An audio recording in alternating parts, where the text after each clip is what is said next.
a sight to see. Fireworks help welcome in Roseville's 100th homecoming. We have all the Centennial Celebrations covered. You may have heard your teacher mention at Common Core what it is and what it will mean for you. And do you need help in school? These students are there for you. All that and more on this TigerCast News on September 24th, 2012.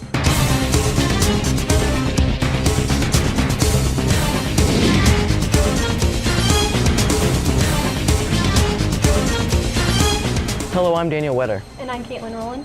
We want to begin today's show with all of the Centennial Celebrations happening on and off campus. I got all the different happenings and the reaction. The fireworks boomed. The band played. And alumni gathered. Pretty amazing, yes. Yes, I think it's great that there's so much enthusiasm. Pretty amazing, that is, for Roseville High School to be 100 years old. This year's homecoming was centered around the Centennial Celebration, the parade, complete with floats dedicated to different decades.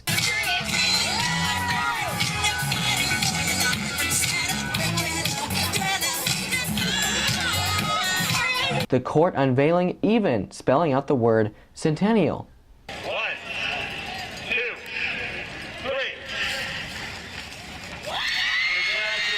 The game ending with a firework finale fit for the occasion.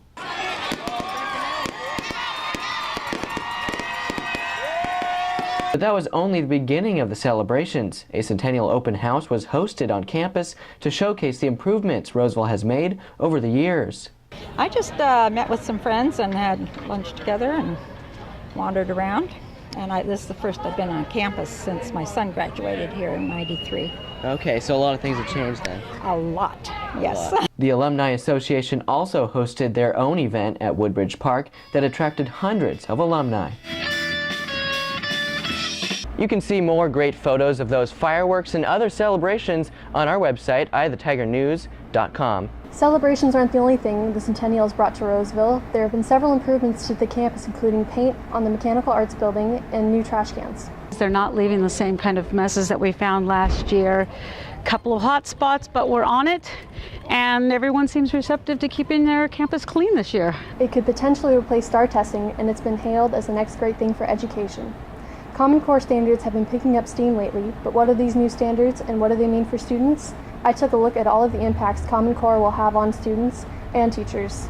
Common Core is coming. The idea that we can be more concerned with creating kids who can think out of the box, kids who can figure out themselves how to attack a problem, how to do the problem solving, how to read more complex text and still put together ideas about that.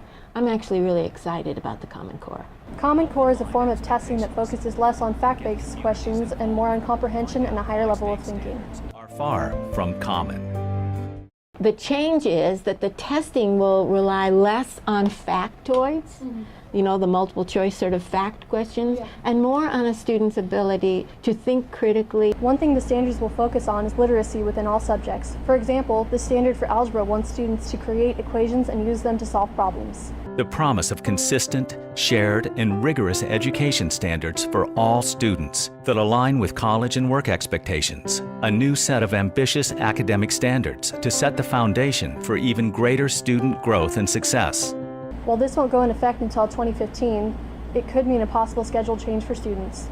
Now what is happening is an openness to looking at the possibility at this point. Not to change for change's sake, because this may be the best schedule. Administrators say that our current schedule, the 4x4, may not work with testing, which requires an extended amount of time. But when asked about specifics, Basham couldn't tell us much. I mean, I just know that a few people are starting to kick it around. So there's just so many different schedules out there. But the thing we can't lose sight of, student success, the schedule would only be one small part of it. Ultimately, it comes down to teaching and learning in the classroom. And one immediate impact, administration will be looking for students to pilot the computer testing model. According to Principal Basham, the students who will take this are sophomores in PE this term and who took biology last year. He said this group of about 80 students who would take the test, which would have no impact on student grades or the school, would be this October.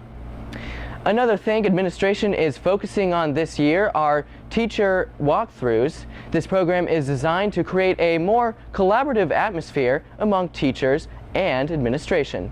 We don't want people to feel that you get observed once every 3 years and the rest of the time, you're just on your own out there. Rather, we want to mentor. We want to promote best practices throughout the school.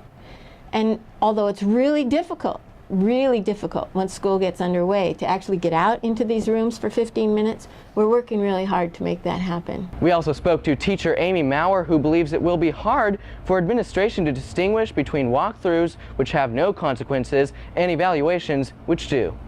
I think it's hard to feel as though there isn't an evaluation happening anytime there's an observation, because I know if I'm observing someone, I'm evaluating what I observe. And that's hopeful. I mean, that is part and parcel of being a thinking person. So if you are attempting to reflect at all on what you see, then there's going to be an evaluation that takes place. On to developing news. If you're in Algebra 2, you can no longer receive a letter grade of D. So why the change? We spoke to Assistant Principal Matt Pipitone about the new grading scale.